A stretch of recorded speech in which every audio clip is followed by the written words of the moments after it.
de comenzar esta presentación con el título Cambios en las políticas de drogas en América Latina y los Estados Unidos, influencias mutuas, que bueno, por supuesto que es un tema que cae muy bien en este congreso, siendo un congreso latinoamericanista, siendo un congreso con perspectivas Brasil-México, porque pues creo que aquí varios tenemos claro que ha habido recientemente diferentes eventos, diferentes expresiones de gobiernos en el hemisferio occidental que se han manifestado a favor de un cambio en las políticas de drogas internacionales. ¿Se escucha bien? Ok. Que se han manifestado por un cambio en las políticas de drogas. Tenemos diferentes eventos recientes como, pues sabemos en Bolivia, ¿no? Hace algunos años hubo un movimiento estratégico entre digamos, con los tratados internacionales para poder defender el uso tradicional de la hoja de coca. Bueno, conocemos el caso uruguayo, que se convirtió recientemente en el primer país en regular legalmente todo el mercado de la cannabis, medicinal y no medicinal. También hemos visto recientemente en Colombia un cambio importante en el discurso, tanto en el discurso como en algunas políticas concretas, básicamente con lo que tiene que ver con la fumigación de los cultivos ilegales de hoja de coca. Y por supuesto está Estados Unidos, que bueno, digamos a nivel federal ha tenido que mostrar una flexibilización o ha tenido que diseñar algunas vías, algunos mecanismos para poder sostener o para poder lidiar o dialogar, tener una relación con esta flexibilización que ha habido tanto en América Latina como dentro de los estados. Entonces, la persona ideal para hablarnos de este tema es Hannah Hetzer. Ella es coordinadora del Programa para las Américas de la Drug Policy Alliance, la DPA, con sede en Nueva York. Hannah recibió su licenciatura en Economía Política y Estudios Internacionales en la Universidad de Warwick, en el Reino Unido, y ha trabajado ya anteriormente de este trabajo que realiza con la DPA. Ella trabajó en la Oficina de las Naciones Unidas contra la Droga y el Delito, la UNODC por sus siglas en inglés, Human Rights Watch y Human Rights Foundation. Y bueno, Hannah acompañó muy de cerca todo el proceso de regulación de la cannabis en Uruguay, así que seguro que nos va a contar mucho sobre esta experiencia. Y Hannah, te cedo la palabra. Gracias, buen día. Es la mañana de los gringos hoy, entonces muchas gracias por los organizadores para tenernos acá, es un honor. Bueno, les voy a contar que, como ya saben, históricamente los Estados Unidos fue el creador de la guerra contra las drogas, como lo conocemos, y como ya había mencionado en otras charlas, la prohibición de las drogas no fue en base científica de los efectos de las drogas en los Estados Unidos, fue muy en base de las asociaciones racistas de quienes fueron asociados con el uso de estas sustancias. Entonces, vimos una serie de leyes enfocada en varios grupos de minorías en nuestro país y eso fue el desarrollo de la prohibición basado en estos miedos. Y entonces, en los años 70 creó la guerra, lo expandió y después exportó esta política fracasada al resto del mundo. Y esto fue a través de convenios bilaterales, de presión, de marcándolo en las Naciones Unidas, en todos los tratados y convenciones de las Naciones Unidas. Pero ahora nos encontramos en una situación interesante donde hay una relación simbiótica con América Latina y con las reformas en ambas regiones afectando al otro. Y hace 5 o 10 años, cualquier intento de discutir reforma de política de drogas en América Latina llevaría una respuesta menos que positiva de los Estados Unidos.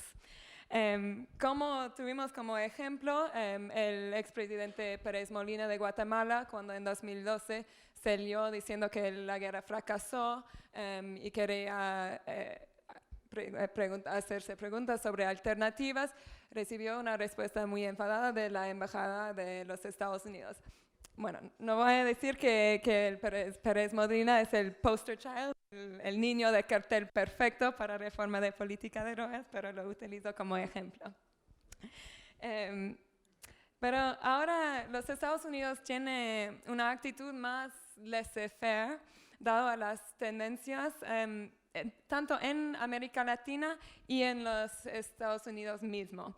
Y como vimos en el Congreso de las Américas en Cartagena en 2012, Obama para la primera vez dijo a los otros líderes del mundo que la reforma de política de drogas y la legalización de la marihuana es un tema interesante y merece una discusión.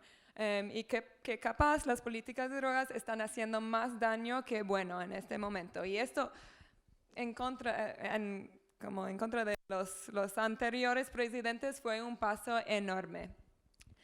Y bueno, en América Latina yo no les tengo que decir que es la región que ha sufrido lo más consecuencias feas y negativas de la guerra contra las drogas, con el hacinamiento de cárceles, la violencia, la corrupción, homicidios, desapariciones, fumigación, destruyendo a tierras y medios de vida.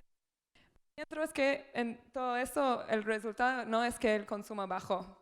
Hay todos estos efectos negativos y feos y el consumo sigue igual en el mundo. Pero empezando con 2009, se creó, bueno, a mí me gustó este cartel.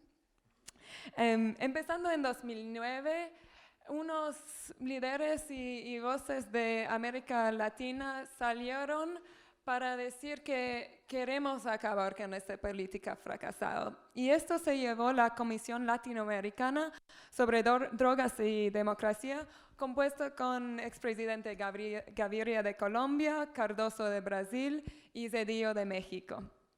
Y ellos hicieron un informe diciendo que queremos romper el tabú, tenemos que debatir alternativas y que esta política ya no podemos continuar con ello.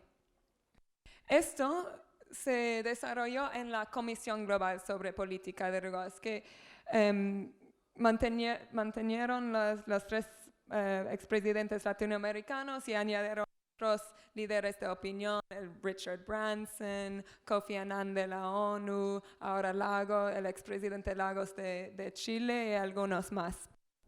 Y ellos están llevando el discurso de reforma hacia los niveles más altos de la ONU y hacia otros líderes de estados, jefes de Estado.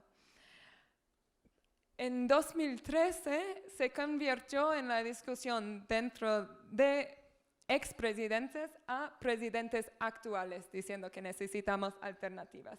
Y esto es mi preferido, el José Mujica.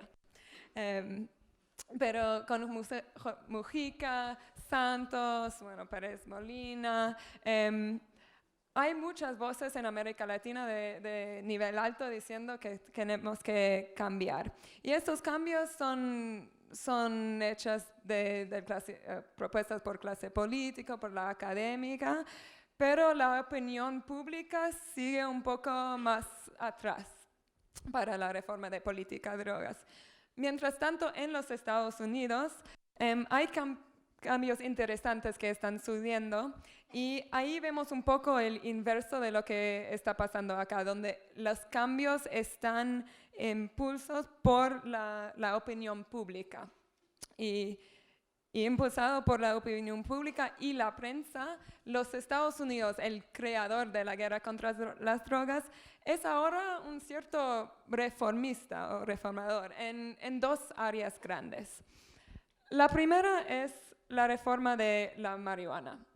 Y no hay ningún país o lugar en el mundo donde se está avanzando la reforma de política de marihuana tan rápidamente que en los Estados Unidos.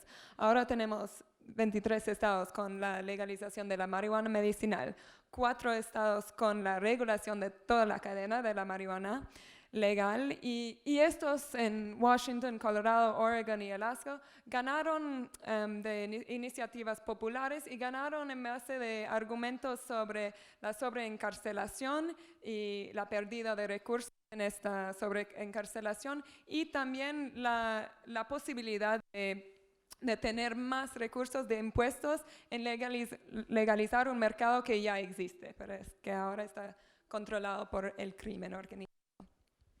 Pero en Washington, D.C., en el capital de nuestro país, hubo una iniciativa muy interesante de la legalización de la marihuana que ganó con 70% de la población, y esto se ganó en base a una plataforma de justicia racial. Y siempre como con las otras campañas, pensemos que el tema de la justicia social no va a ser el gran argumento para las abuelas, las madres, pero en el Capital se muestra de que campañas basadas en justicia social tienen éxito y funcionan. Y en 2016 va a ser un gran año porque ahí hay iniciativas en California, Nevada, Arizona, Maine, Massachusetts y algunos más. Y ahí va a ser interesante ver cuál es la interacción. Si California legaliza con México, teniendo un vecino tan grande con la marihuana legal, se demuestra mucho la época recién en la guerra contra las drogas. Ya es un poco demasiado temprano para exponer los éxitos o los resultados de la legalización, porque solo es un año y va a llevar muchos años más para hacer estudios y evaluación y monitoreo. Pero lo que sí podemos decir, por ejemplo, sobre Colorado, es esto.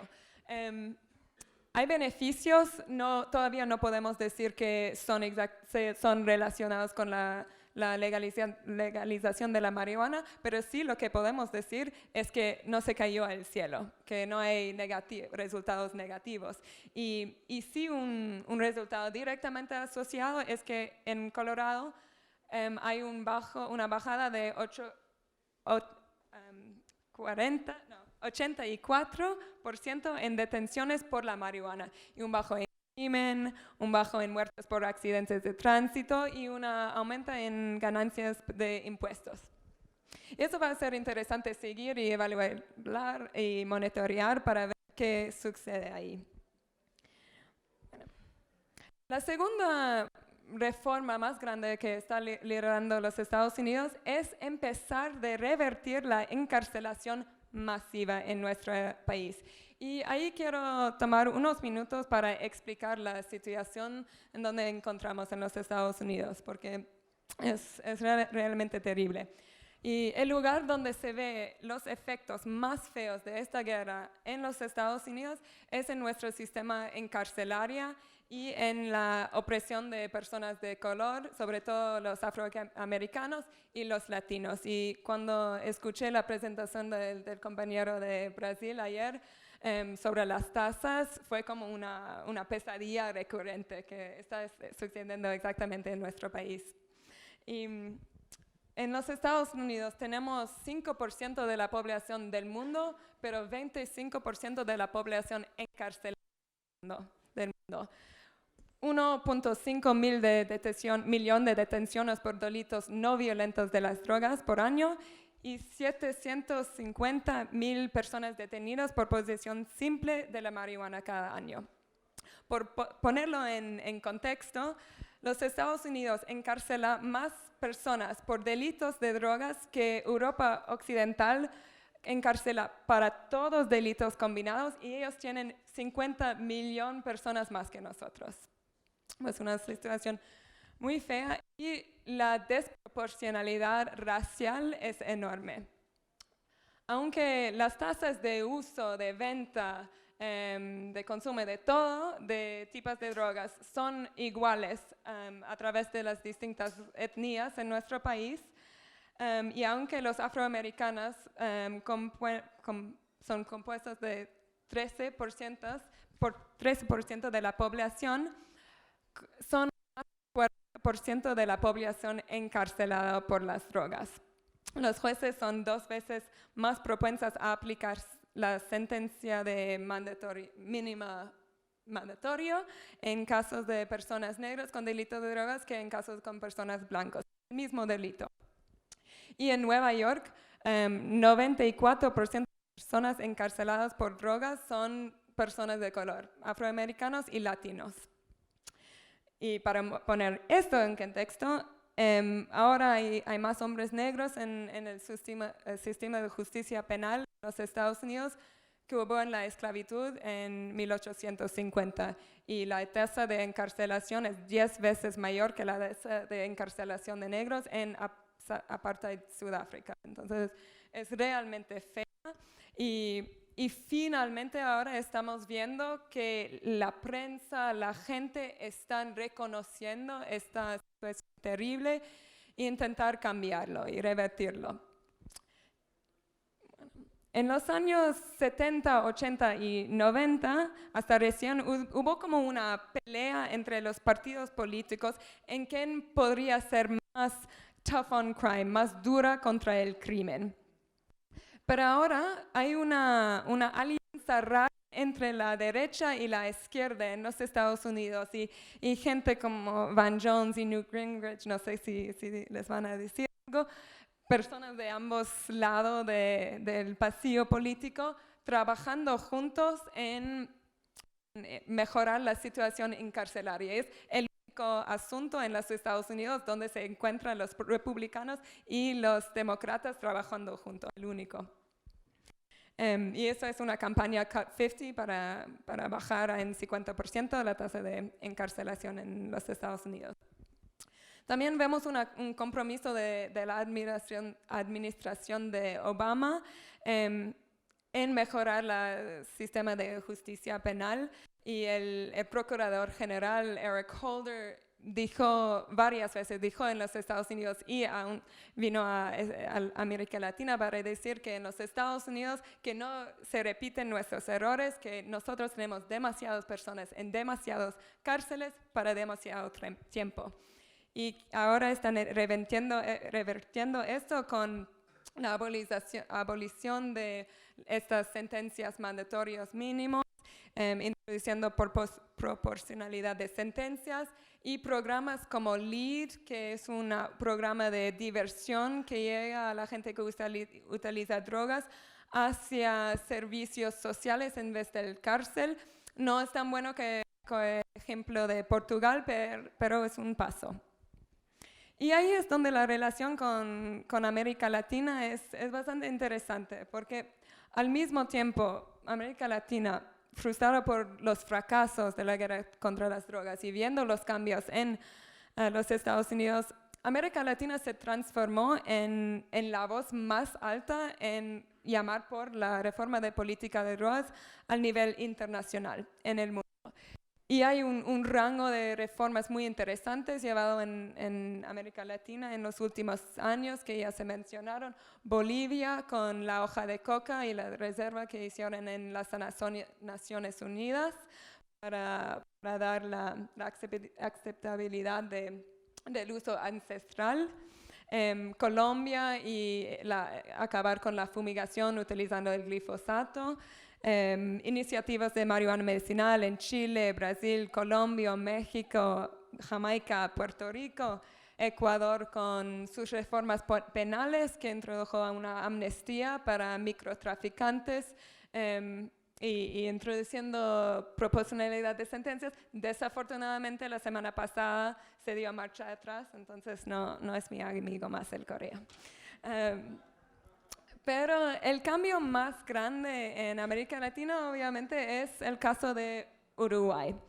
Y Uruguay fue el primer país en 2013 en aprobar la legalización total de la marihuana y ahora se está en el proceso de implementarlo con 4 maneras de acceso. La marihuana medicinal a través del sistema de salud, el autocultivo de 6 plantas, los clubes de membresía y la venta en farmacias. Y no tengo mucho más tiempo, pero si tienen preguntas sobre el modelo uruguayo que me pueden hacer. Pero es un modelo interesante porque es muy distinto al modelo de los Estados Unidos y pienso sobre eso se va a hablar Mauricio luego.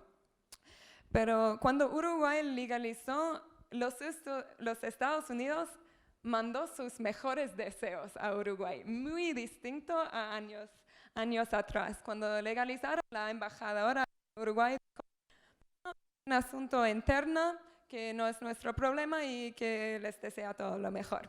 Y qué cambio grande. Y es que lo que pasó dentro de los Estados Unidos, en Washington y Colorado y los otros estados, ha tenido un impacto en la respuesta de los Estados Unidos hacia otros países, porque cuando se dio la luz verde del gobierno federal a estos estados, se tenían que extender esta luz a otros países. Y ahora los Estados Unidos no juega como el mismo rol que históricamente jugó en América Latina, pero se ve mucho un cambio en el comportamiento de oficiales de los Estados Unidos. Y además esto se llegó a lo que ahora se llamamos el Brownfield Doctrine, que es ahora la política de los Estados Unidos hacia otros países en reforma de política de drogas. Y esto es basado en 4 principios. 1, el respeto por las convenciones de las Naciones Unidas. Pero segundo, una interpretación flexible de estas convenciones. Tercero, una tolerancia para políticas distintas, como la legalización. Y 4, seguir con la lucha contra el crimen organizado. Pues, para terminar, estamos en un momento muy interesante donde este hemisferio, las Américas, están liderando el mundo en temas de reforma de política de drogas, y estoy muy entusiasmada para ver cómo sigue, y cualquier pregunta sobre los Estados Unidos, Uruguay o lo que sea, estoy acá a las órdenes. Gracias.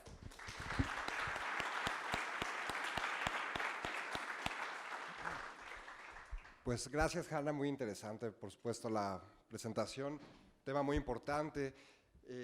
A mí me gustaría, antes de pasar a una serie de preguntas y respuestas, me gustaría empezar abriendo un poco el debate, hablando sobre el caso de México, ¿no? Porque aunque en el discurso pareciera que forma parte de esta tendencia del hemisferio occidental de avanzar hacia las reformas, ¿no?, a favor de una regulación de las drogas, de la cannabis más concretamente, pues también pareciera que hace falta voluntad política, ¿no? Entonces, me gustaría que tú nos compartieras, según tu experiencia, tanto en Estados Unidos como en Latinoamérica, cuál es la visión, al menos desde la DPA y desde la sociedad civil en Estados Unidos al respecto del caso mexicano. Entonces, dejaría el tema ahí y ahora me gustaría invitarlos a hacer preguntas, seguramente hay varias. Entonces, primero hacemos, ¿a qué va una? No sé si de una vez alguien tiene más para juntarlas todas, y 2. Y bueno, entonces pasamos el micrófono, por favor.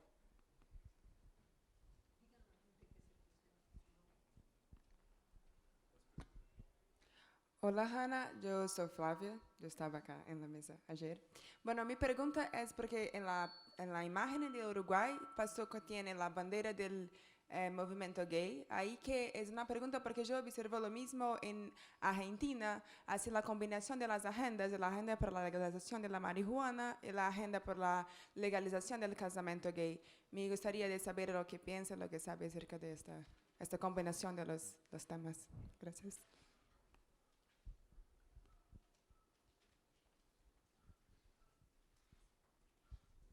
A situação da Colômbia, me gostaria um pouco de esclarecimento. Eu sei que oficialmente não fazem mais fumigação, mas há ano os indígenas estavam na luta contra a fumigação. Então, não sei se de fato havia um cambio.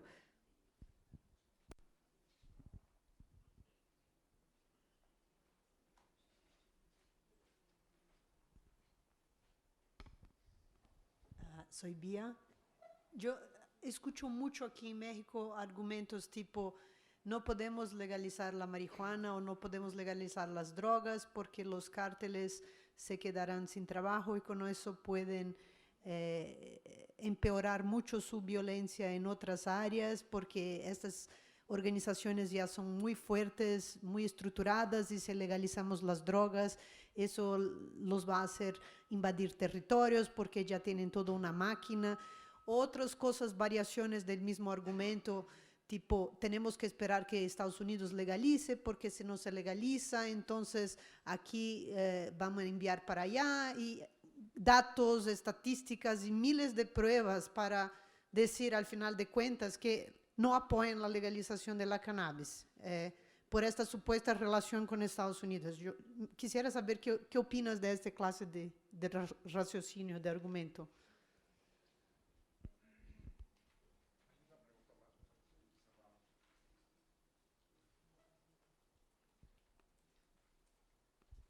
Gracias. Solo preguntar si la curva de encarcelación en Estados Unidos ahora baja o no, porque no tengo los datos, pero escuché que ahora está bajando, no estoy seguro.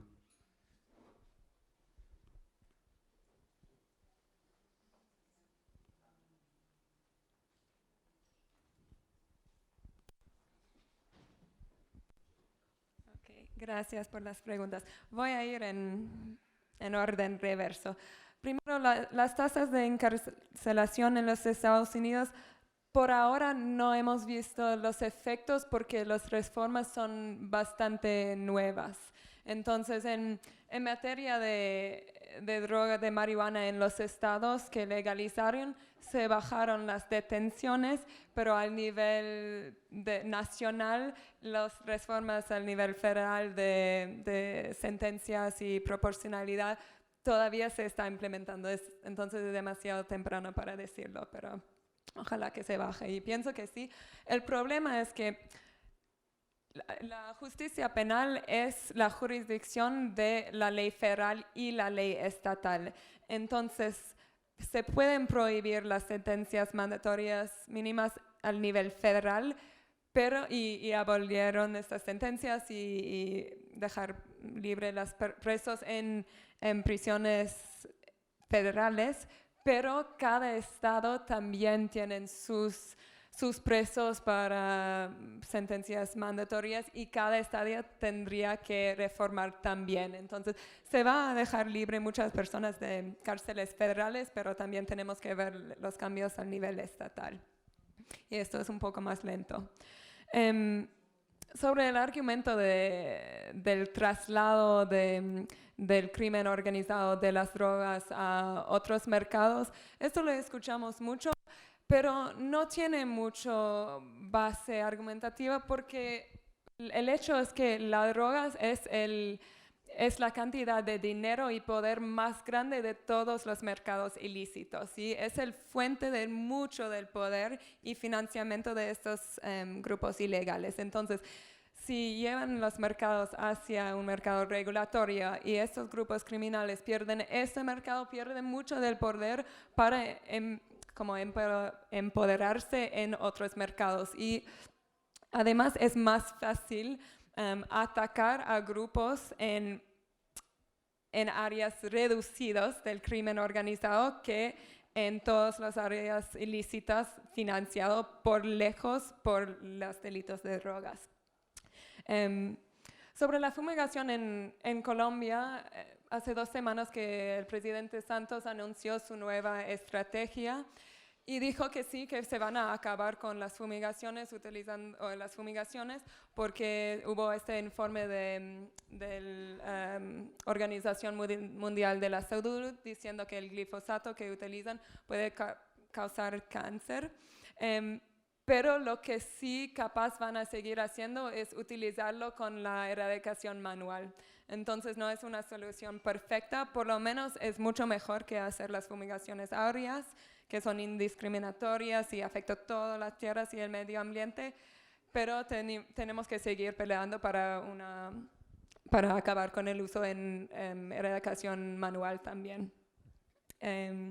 Uruguay y la combinación de agendas, me interesa mucho y de hecho lo estuvimos discutiendo ayer sobre la diferencia en países como Uruguay y Argentina, como con los Estados Unidos, México, capaz Brasil, donde los movimientos sociales trabajan más en silos para sus propias causas y capaz por el tamaño del país es más difícil unir todas las causas. En Uruguay, una cosa que hizo tan interesante mi trabajo ahí y que me encantó es que el movimiento social es un movimiento social verdadero, donde todas las campañas y organizaciones trabajan para el otro. Entonces, en la campaña para la regulación responsable de la marihuana, tuvimos una coalición de organizaciones, no solamente de política de drogas, pero LGBT, estudiantiles, sindicatos, ambientalistas, derechos humanos, muy, muy amplio. Y tiene que ver con probablemente el tamaño del país, pero también con la participación ciudadana. Es un país con mucha participación ciudadana en la política. y se ven como una lucha contra el Uruguay conservador. Entonces todos trabajan para la otra campaña, es realmente lindo para ver. No sé si es fácil replicarlo en otros lugares, lo estamos intentando en los Estados Unidos, pero ahí el trabajo se centra más con política de drogas, unimos con grupos de reforma de justicia penal, de salud pública, pero con las otras agendas que se ve un poco más alejada es difícil, pero es lindo verlo y se hace el movimiento mucho más fuerte además.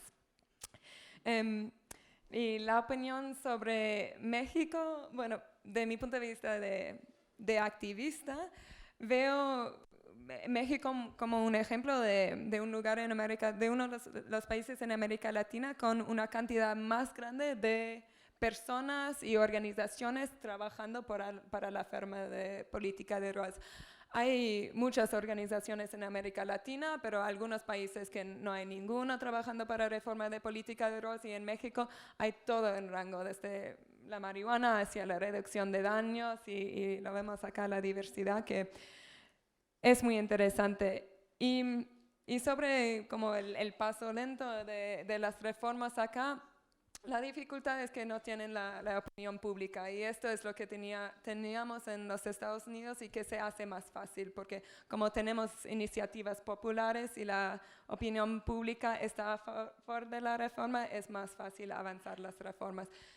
Y aquí cuestaría mucho más a los políticos avanzar reformas cuando la opinión pública está más baja. Pero me alegra mucho que haya tantas personas trabajando para esto acá. Muchas gracias, pues una